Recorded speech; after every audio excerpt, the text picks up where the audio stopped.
Assalamualaikum warahmatullahi wabarakatuh. Nama saya Iqbal Farhani Pohan dari kelas 11 IPA 5. Hari ini saya akan mempresentasikan tentang hemofilia.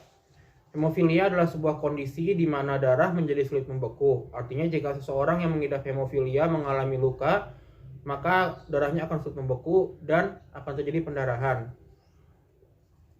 Biasanya hemofilia diturunkan secara genetik dan yang bisa menjadi carrier dari hemofilia hanyalah seorang wanita. Untuk penyebab dari hemofilia tersendiri itu adalah karena kurangnya faktor pembekuan dalam darah. Biasanya faktor 8 dan 9. Hal ini disebabkan oleh terjadinya mutasi pada kromosom X seseorang. Hal ini juga yang menyebabkan kenapa seorang carrier dari hemofilia hanya bisa seorang wanita. Karena wanita memiliki 2 kromosom X sehingga jika salah satunya termutasi, dia tidak akan menderita hemofilia tapi akan menjadi carrier. Sedangkan laki-laki hanya memiliki 1 kromosom X. Untuk bagian dari penurunan genetik hemofilia bisa dilihat di sini. Lalu untuk gejala dari hemofilia ada beberapa, diantaranya sering mengalami mimisan, pendarahan pada gusi dan luka yang sulit berhenti, terdapat darah dalam urin dan feses. Yang keempat, sering mengalami memar.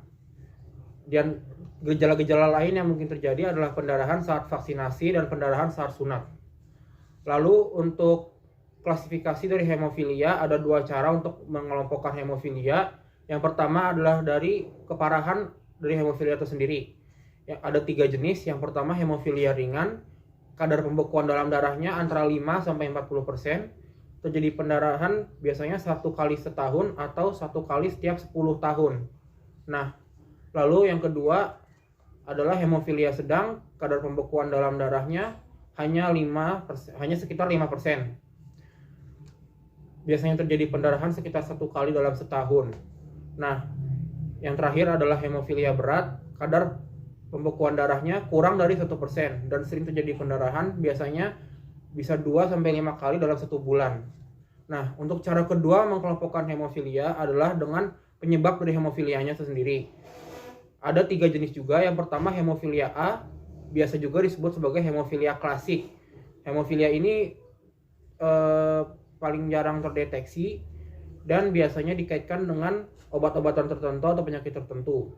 Yang kedua hemofilia B. Hemofilia ini adalah jenis hemofilia yang diturunkan dari ibu.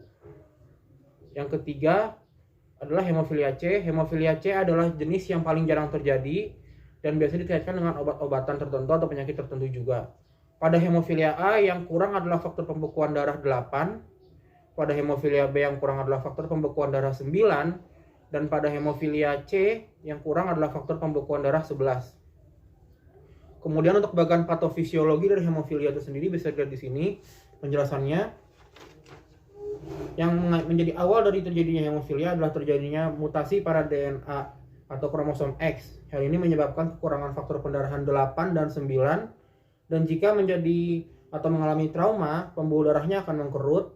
Dan karena faktor jumlah darah pembekuannya kurang, maka benang fibrin untuk menutup luka menjadi terbentuk tidak sempurna. Hal ini mengakibatkan darahnya tidak bisa berhenti mengalir keluar dari pembuluh dan pendarahannya menjadi berlangsung lama. Pendarahan berlangsung lama ini bisa menyebabkan gangguan perfusi jaringan dan juga kekurangan cairan.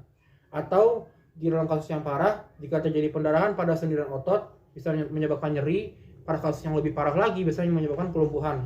Kelumpuhan ini berujung pada resiko injuri yang meningkat dan juga kerusakan dalam mobilitas fisik seseorang. Nah, kemudian untuk pengobatan dari hemofilia itu sendiri, hingga saat ini belum ada obat yang bisa menghilangkan hemofilia itu sendiri. Pengobatan yang ada sampai sekarang difokuskan dan ditujukan untuk mengurangi gejala yang ada dan mencegah komplikasi di masa depan. Jenis pengobatan hemofilia ada 2 jenis. Yang pertama, pengobatan pencegahan atau profilaksis. Pengobatan ini diberikan dengan cara memberikan sebuah obat kepada penderita hemofilia. Pengobatan ini biasa dijalankan oleh seseorang yang menderita hemofilia berat. Obat yang diberikan tergantung dari jenis hemofilia yang diidap. Jika seseorang mengidap hemofilia A akan diberikan obat Octagok alfa, biasanya 1 kali dalam 48 jam. Jika seseorang mengidap hemofilia B, maka akan diberikan obat Nonacok alfa dan biasa diberikan 1 kali seminggu. Kalau untuk efek samping dari obat-obat itu sendiri memiliki masing-masing. Untuk obat Octagok alfa penderita hemofilia A biasanya terjadi kemerahan atau ruam pada kulit. Untuk orang yang meminum Nonacok alfa, maka biasanya terjadi pembengkakan pada daerah suntikan dan juga rasa tidak nyaman pada tubuh. Nah, biasanya pengobatan pencegahan ini dilakukan seumur hidup, tapi ada juga dalam beberapa kasus yang pengobatannya dihentikan setelah dewasa. Tapi tidak menutup kemungkinan bahwa jika dokter memerintahkan untuk diberikan lagi pengobatan profilaksis atau pencegahan ini. Kemudian jenis pengobatan yang kedua adalah pengobatan on demand atau pengobatan saat terjadi pendarahan. Pengobatan ini biasanya dilakukan oleh penderita hemofilia sedang sampai ringan, dan juga dilakukan oleh penderita hemofilia berat jika terjadi pendarahan. Obat yang diberikan kurang lebih sama terhadap pengobatan yang sebelumnya, pengobatan profilaksis, Octagok alfa untuk hemofilia A dan Nonacok alfa untuk hemofilia B. Hanya saja yang membedakan adalah pengobatan ini tidak dilakukan secara berkala dan obatnya hanya diberikan saat terjadi pendarahan saja. Nah, kemudian yang terakhir adalah pertolongan pertama jika seseorang mengalami hemofilia, mengalami pendarahan. Itu bisa disingkat menjadi RICE. Yang pertama itu adalah REST. Yang kedua adalah ICE, berikan es pada daerah yang mengalami pendarahan. Yang ketiga adalah C atau kompres daerah yang mengalami pendarahan supaya mengurangi pendarahan tersebut. Yang terakhir adalah elevate, yaitu angkat daerah yang mengalami pendarahan lebih tinggi daripada jantung. Sekian yang bisa saya sampaikan hari ini. Kurang lebihnya mohon maaf. Terima kasih atas perhatiannya. Wassalamualaikum warahmatullahi wabarakatuh.